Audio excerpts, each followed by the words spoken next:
Isa ngang kumakalat ngayon na theory na pinoses daw nitong si Imu Sama ang katawan ni Nefertari Lili. Posible nga bang mangyari yan?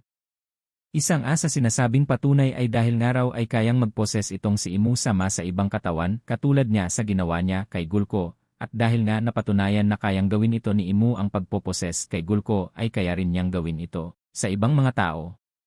Kung pagmamasdan nga natin ang katawan nitong si Imu Sama, ay may pagkakatulaad nga ito sa katawan ni Nefertari Lili, at ngayon nga ay ang katawan na ginagamit ngayon ni Imu ay ang katawan daw ito ni Lili.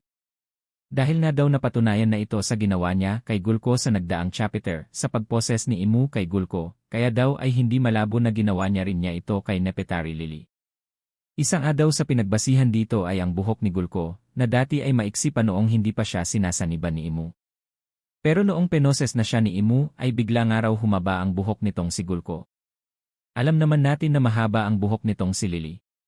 Isang rin daw na pinagbaasihan dito ay ang espadang nakatarak na makikita natin sa flower garden nitong si Imu Sama ay hinihinala nga raw na ito ang espada ni Nefertari Lili.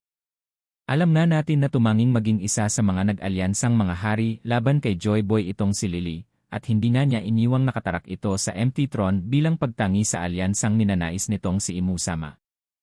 Kaya araw ay pinoses nitong si Imu ang katawan ni Nefertari Lili, at ang nakatarak mayong espada na makikita natin sa flower garden ni Imu ay ito ang espada mismo ni Nefertari Lili.